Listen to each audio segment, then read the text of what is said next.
Yo, what's up, everybody? Thank you guys for tuning in. Thank you guys for pressing play and making your way to my channel.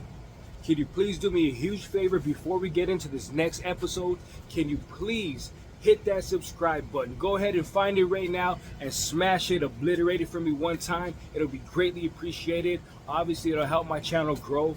If you see the like, give me a bunch of thumbs up. I can take all of them that you are willing to give me. And of course, leave me some comments. Let's chit chat. Let's talk it up. So again, before we get into anything else, smash that subscribe, hit the likes. You already know how to share it and repost it across all social medias. Go ahead and do that for me one time. But thank you guys for being here. Please stay tuned, and I hope you thoroughly enjoy this next episode on In-House Combos. Thank you very much. All right, yo, what's up, everybody?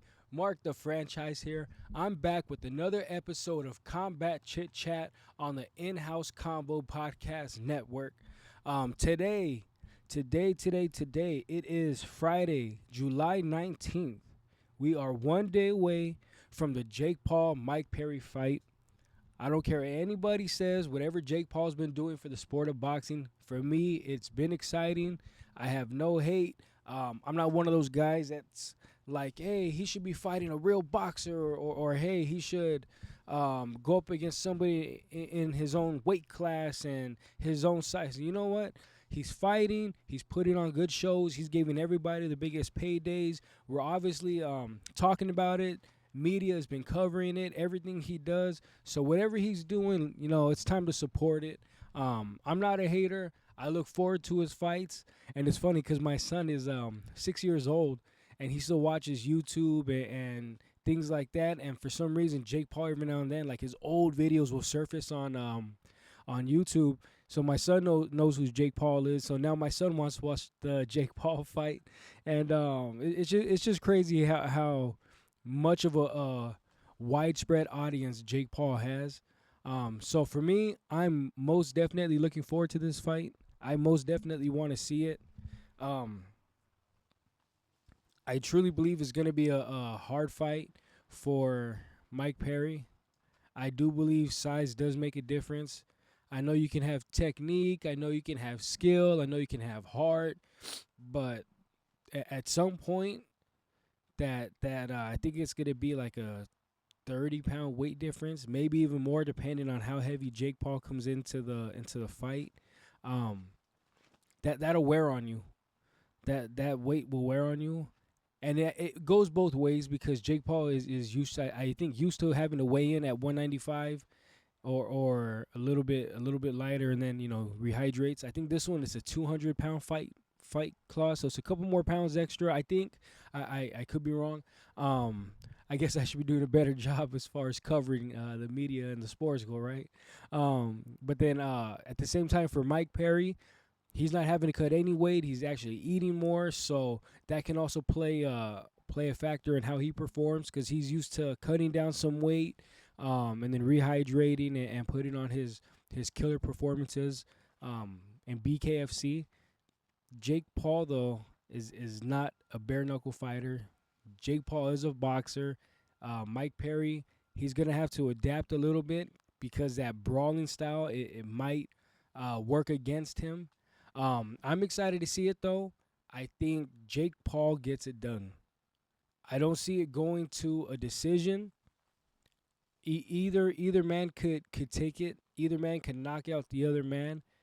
I'm just going on Jake being the bigger guy. I think, especially when it comes to boxing, and Mike Perry, who we all know was in the UFC, he can't use kicks, takedowns, jiu-jitsu, anything like that. I think if it's just standing and striking, I think Jake Paul will get it done. Like I said, I don't think it's gonna go to decision. If it does, I think we're in for an action-packed fight. I don't see it going that way. I have the odds up here. It says Jake Paul is a 425 favorite to win. So in order to get $100 on him, you have to bet 425. With that being said, Mike Perry is a 300 underdog. So if you want to win $300 for on a Mike Perry win, then you just got to bet $100 for him. I don't think the odds are that far off. I don't think it's a crazy bet. Um, I believe, like I said, it's going to be action packed. I believe it's going to be a lot of back and forth. I think we're in for a really good fight. Jake Paul usually goes in for the kill, goes in for the knockout. He tries. You can see where his experience lacks in different fights where he may not follow up on a certain combo. He may just try to be doing the one pot shot. He tends to maybe throw a shot and just duck his whole body versus really covering up, blocking, rolling, dipping, things like that. That's going to come with time. That's going to come with experience. That's going to come with growth and maturity in this sport. Jake Paul, in my heart, I think Jake Paul's going to take it. Jake Paul should win. Um, the next fight that we do have, it's going to be the co-main event. It's Amanda Serrano and Stevie Morgan. Up until this point, I'm still not really well versed with who Amanda Serrano is. I know she has. I believe it was stated in that press conference that there was like 50 fights under her belt now. So she solidified. I believe a former or maybe even be a current world champion.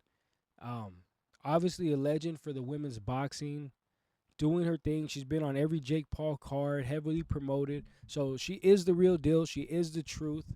I think she is a crazy favorite. If I'm not mistaken, I think it says a 4,000 favorite. So in order to get $100, you have to bet 4,000 on her. The other girl is relatively unknown from what the press conference had kind of revealed, from what some of these other social media blogs and news outlets are letting out, that she is um, somewhat unknown. But you never know. This could be one of those upsets of the year. This could be one of those shocking moments where whoever wanted to really cash out put some big money on her, and somehow she gets it done. It's a fight. Everybody has a puncher's chance in a fight. I like I said, I don't follow either or. We're just hoping for a good fight card. Let's see who else we got. We got Ashton Sylvie. We got Lucas Body, Corey Marksman, Tony Aguilar, and the one that's actually surprising to me that I'm actually really looking forward to seeing is Julio Cesar Chavez Jr. and Uriah Hall. Both of them legends. Both of them obviously are on the downside of their career. These can be considered comeback fights. These can be considered maybe a one-off. Maybe these guys are going to come back, try to get one last victory, get a good payday, and then bounce. It is a well-known fact that Jake Paul pays his fighters, especially on his promotion and his fight card. So I'm sure everybody up there is getting probably one of the biggest paychecks they've ever had. I hope Julio Cesar Chavez and Uriah Hall really come to bang it out. I hope it's not one of those things where we put so much emphasis or hope in their names and what they have accomplished. So when they show up, it's not that, and then it's kind of slow, sluggish. It's a 1-2 here and there, and then it's a drag out to the end fight. I hope flashes of who they used to be come out, and these combinations come, the body shots come, the hooks come, the pressure comes. I hope we get some type of exciting fight. Overall, it's a all right card. It's a decent card. It's not anything that if you miss these fights, you're gonna be bummed out or hurt. Maybe just a Jake Paul Mike Perry fight, but the whole undercard fight, it's typically how boxing does it.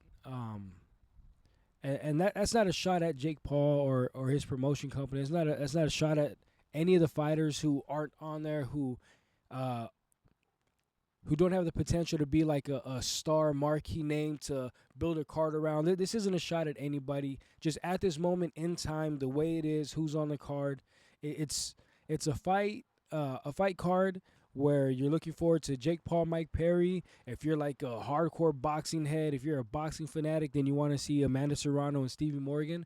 Other than that, it's just another card where you can try to catch the replays, or you can try to maybe just watch the highlights and get the gist of what's going on. That's With that being said, that's pretty much how boxing does it, though, right? They will get a big star or two great fighters to clash, but then like the undercard is just trash or garbage. You would kind of hope by this point they would take notes of like the UFC, because the UFC kills it The UFC knows how to put on a show. They know how to build a card. They know how to sell their fighters. And these are fighters that could have 1 loss, 5 losses, 10 losses, and they're still star-powered, star-studded fighters because the UFC knows how to market them and push them, and they know how to build these cards out, and these fighters deliver every time. For whatever reason, boxing, it's always about protecting the O, not taking a loss, being undefeated. It's always about playing it safe, not risking it, not trying to build a legacy off of putting in groundwork, but just building a legacy off of not taking a loss.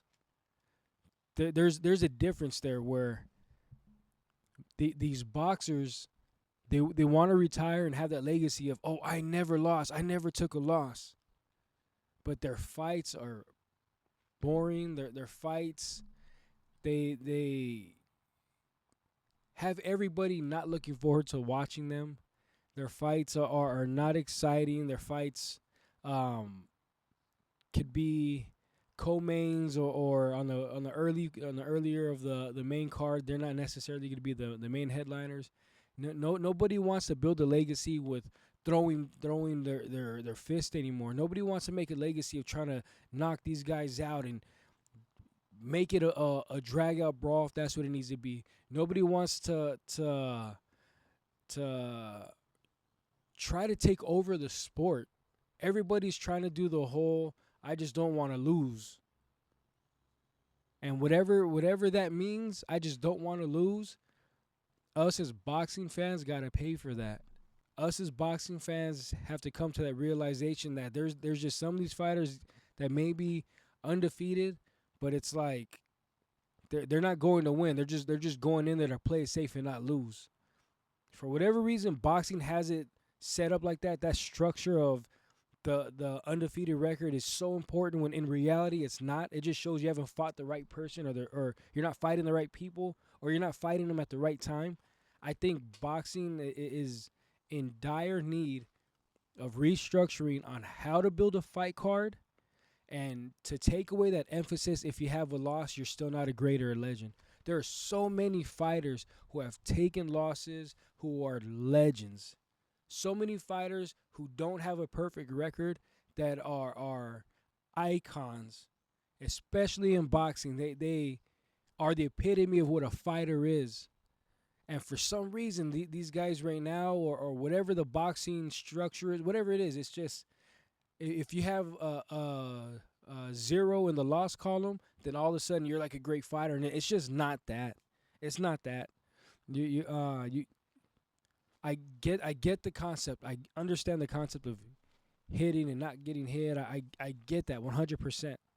But it's just there's something about boxing where these guys are so protective of that loss that they almost don't fight just to not lose, and it just makes it hard sometimes to watch the sport.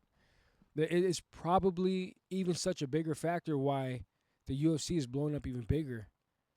The marketing's great, the promotion's great, their fighters are legends. They don't care about, obviously they care about losing, but if they take a loss, it's always, I'm just going to bounce back and come back. And then you see them, they come back and go on a win streak, but they're fighting killers. They're fighting legends. They're not like some of these boxers that are coming in with a padded record, 18-0, 25-0, whatever it is in O.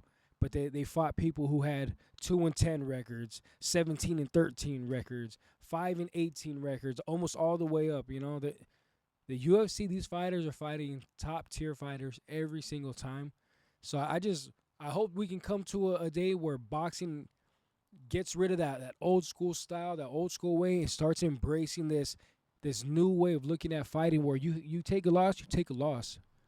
That doesn't damage who you are. That doesn't damage your star power. That doesn't damage the money you should be making and you should be getting, because these fighters are risking their life every single time they step in that ring. These fighters risk their lives every time they step in the gym and spar. So these boxing promoters and the people who are paying these boxers need to understand you need to put more money behind people in the fight game, even if they lose. A loss means nothing. A loss is a lesson to learn and come back and win and be even better. So I think boxing needs to really restructure You know, sometimes it gets really hard to watch to where even there's fights on the weekend, and it could be a weak UFC card, a weak card. I still prefer that weak UFC card versus the whatever fights that boxing's putting on because you kind of know what you're gonna get, you know. And I don't mean to go off on that tangent. It's just it's something that I feel and just came. So, you know, I said it. You hear it. Run with it. If you agree, comment, like, whatever. If you don't disagree, tell me why. Since I'm gonna stay with boxing, because the UFC has a fight card that I'm not really interested in covering this weekend. I'm more hyped about seeing the Jake Paul and Mike Perry fight. But in, I believe it's 2 weeks, August 3rd, we're going to have Terence Crawford, and he's fighting Israil Madrimov. Israil Madrimov. Now, this kid is not a kid. He's almost 30, 10-0 with one draw. I don't know too much about him. I have no info on how he has 10 fights and he gets to fight arguably pound for pound greatest boxer right now, Terence Crawford. Whoever his promoter is, whoever's working with him, his manager, his team, shout out to them for getting him this fight because this is a big fight. Maybe this kid Madrimov has a really, really impressive background with the amateurs, and he just really showed out, and then, you know, he came in ready to go just like Lomachenko did. So that's possibly how he got it. You know, whatever it is, I hope it's a good fight. Terence Crawford is 40-0. This kid is 10-0-1. So in my mind, it's going to be I think it should be an easy fight. I don't see Terence Crawford having a problem with somebody who's 10-0. To me, this feels like a stay busy fight. I was hoping Terence Crawford would fight, you know, I don't want to see him fight Errol Spence, but fight somebody else with a bigger name, a better record. Maybe this is just a real first test at 154 for Crawford to see if that's really where he really wants to be. Either way, you know, it's Terence Crawford. He's a legend. He's a GOAT. He's a pound-for-pound great. So I'm looking forward to it. I want to see it, and I'll be tuning in. You know, here's another thing I want to talk about before I go through who might be on the undercard, because I think some fights might have fell off or might have changed. I was looking at getting tickets to go to this fight August 3rd at the BMO Stadium in LA. The cheapest ticket I found was $250, and to me it looked like it was a nosebleed way up at the top. $250 for a decent seat. It was $635. $635. I don't know about you guys, but the more that these events go on year over year with the popularity continuously rising in the fight game, all of these tickets, all of these prices are so effing crazy. So ridiculous. You know what? How about this? If you're watching this, drop a comment and let me know what you think a decent price is to pay for a ticket. Comment whatever arena you may be familiar with, and then, you know, kind of like the area where you would sit, and just a decent price for a ticket. I think $635 for an okay seat is ridiculous. I think what I say, $250 for nosebleeds is ridiculous. There's some UFC fight cards at the T-Mobile that the tickets and the nosebleeds are like $150 to $200. Ridiculous. I get it. It's all about the experience. I get it. It's all about just going to a live event. But these ticket prices now, it's like you almost get the feeling that the people throwing on the show are just trying to break the record on, oh, we had the biggest gate. It cost this much to come in, and we did this. That they have no problem upcharging the casual fan. They have no problem upcharging these people who want to go to these shows. I get it. The fighters need to get paid. Promoters need to get paid. But it's just crazy at some of these prices. It's crazy that it's almost better to illegally stream some of these fights. I can't see, like, if me and my wife wanted to go watch a boxing match or UFC live, I couldn't see us paying $500-$600 just to get some okay seats. To me, that's crazy. That's crazy. I think whoever is in control of these prices, I think they need to do these loyal fans a favor and start dropping the prices. Bring them back down. Who cares if you have the biggest gate at this arena and the biggest gate at that arena? You're in the UFC and you're in boxing. It is expected for you to have the biggest gates. Who cares if you're trying to compete with fucking Taylor Swift or any of these other mega superstars that do music? Let them have the biggest gate for music. You guys have the biggest gate for combat sports. How about we do that? Because some of these prices are just ridiculous. To charge what some people may pay for a family phone plan, to charge what some people may pay for, I don't know, your utility bills, a quarter of your rent or quarter of your mortgage. Like that's nuts. That's crazy. I can't see. I don't understand. I don't get it. I don't understand.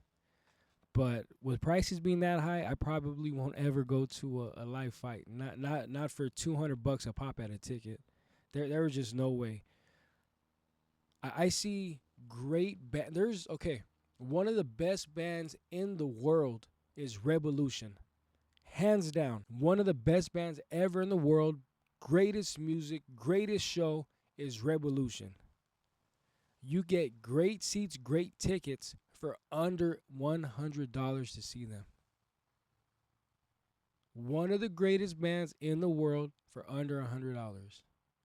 Some of these live fights where they're just whatever fight cards, there's no way that's worth $250 a ticket and another $30 for parking and all that bullshit. No, thank you, no way. I will continue to go to concerts and continue to go to see Revolution and support, my local artists and my local people who put on shows at these events and venues, and I will happily pay $20, $30, $40, $50 for the tickets or the VIP stuff for them. I will happily promote them and put them on. Fucking $250 for a ticket, $500, that's crazy. So again, drop a comment. Let me know what you think a reasonable price would be. I don't know. Maybe it's the money saver in me that doesn't want to spend that. Maybe it's the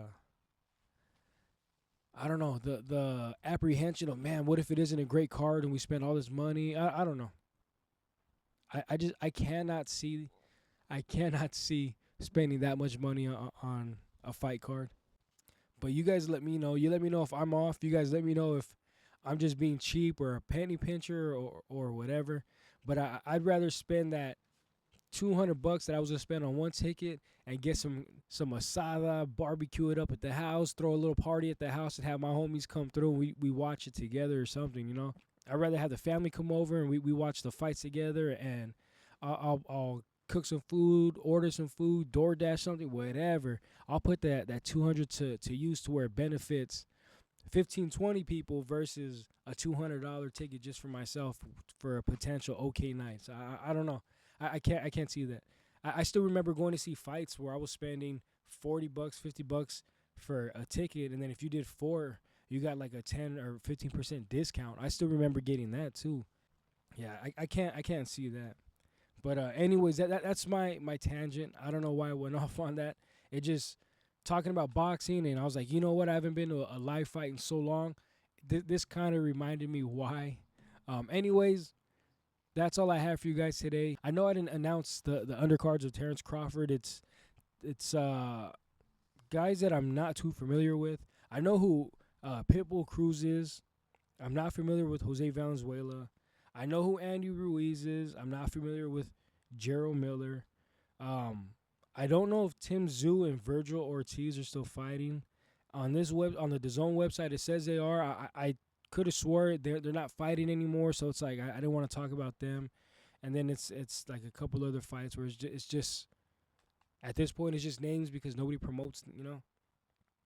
I don't know, but yeah. Anyways, those were the two fight cards I wanted to talk about. Those are two fight cards I wanted to bring up and mention.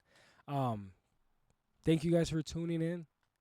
Thank you guys for listening to my tangent and listening to me giving opinions on the fight cards, the fight games, boxers, and whatnot. Agree, disagree, comment. Let me know. We can chop it up. If you have fights you want to talk about, if you have events or UFC, whatever bare knuckle fighting you want to talk about, let me know. We can talk about it. If you want to come on camera, we can do it on camera. I do not like doing Zoom calls, so I probably will never do a Zoom interview.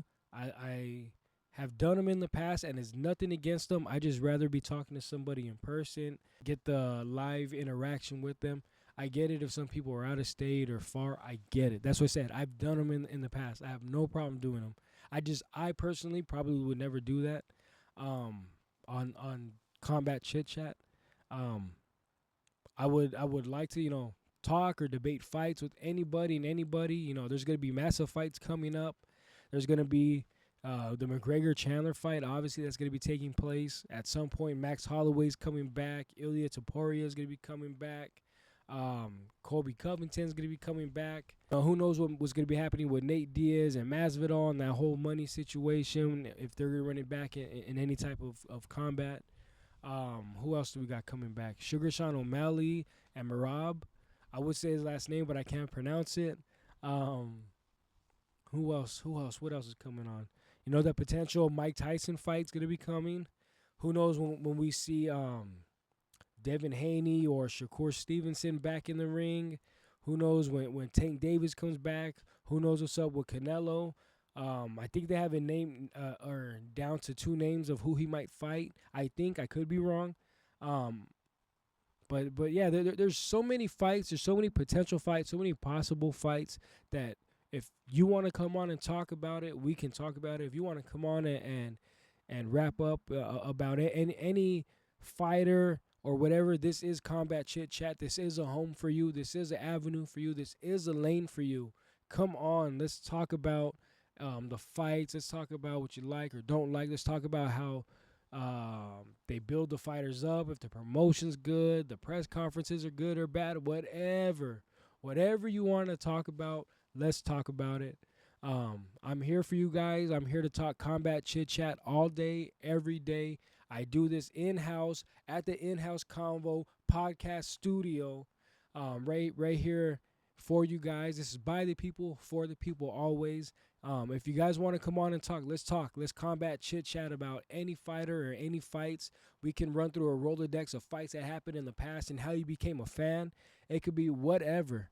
I'm here for you guys. I'm here to talk about fights for you guys. And if you have interest or you want a little more information on some of these fights, I can come on and do it for you. Just DM me, drop comments, whatever it is. I really enjoy the fight game. I really enjoy watching the fights. That's something that I do with my son. My son on certain Saturdays knows that it's tonight we get to watch the fights, so he gets to stay up a little bit later with Daddy. He gets to sit with Daddy on the couch, get to hold him under my arm and talk to him about fighting. We get to have a good day together.